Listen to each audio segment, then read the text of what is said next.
পরিবার পরিকল্পনা অধিদপ্তরের অধীন কেন্দ্রীয় পণ্যাগার, আঞ্চলিক পণ্যাগার, উপজেলা পরিবার পরিকল্পনা গুদাম এবং উপকরণ সরবরাহ ইউনিটে বাংলাদেশ আনসার ও গ্রাম প্রতিরক্ষা বাহিনীর ৯২২ জন ভিডিপি সদস্যদের বকেয়া বেতন ভাতাদি সংক্রান্ত জটিলতা দূরকরণে বাহিনীর মহাপরিচালক মহোদয় শুরু থেকেই বিরামহীনভাবে চেষ্টা চালিয়ে আসছেন। বিষয়টি দ্রুত সমাধানে তিনি পরিবার পরিকল্পনা মন্ত্রণালয় ও অর্থ মন্ত্রণালয়ের দায়িত্বশীল ব্যক্তিদের সাথে অসংখ্যবার সরাসরি সাক্ষাৎ করে এবং উচ্চ পর্যায়ের মন্ত্রণালয়ের মিটিংয়ে দীর্ঘস্থায়ী এই মানবিক মৌলিক অধিকারের বিষয়টি সমাধানে উদ্যোগ নেওয়ার জন্য অনুরোধ করেন। সদর দপ্তর অপারেশন শাখা কর্তৃক সে ধারাবাহিকতায় পরিবার পরিকল্পনা মন্ত্রণালয়ের দায়িত্বশীলদের সাথে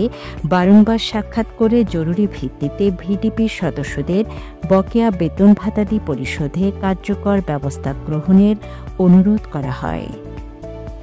যার ফলশ্রুতিতে গত ২৮ সেপ্টেম্বর ২০২৫ তারিখে স্বাস্থ্য ও পরিবার কল্যাণ মন্ত্রণালয়, স্বাস্থ্য শিক্ষা ও পরিবার কল্যাণ বিভাগ কর্তৃক এক চিঠির মাধ্যমে সচিব, অর্থ বিভাগ, অর্থ মন্ত্রণালয়কে ভিডিপি সদস্যদেরকে বকেয়া পরিশোধের জন্য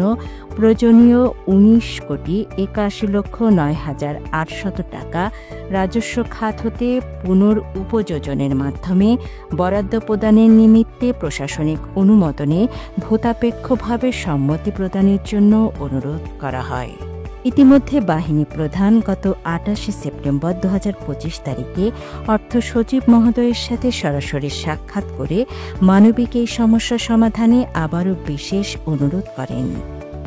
আশা করা যায় অর্থ মন্ত্রণালয়ের সম্মতি পাওয়া মাত্রই ভিডিপি সদস্যদের প্রাপ্য বকেয়া বেতন ভাতাদি পরিশোধ করা হবে। এই অবস্থায় সংশ্লিষ্ট ভিডিপি সদস্যদের ধৈর্য ধরার জন্য অনুরোধ করা হলো।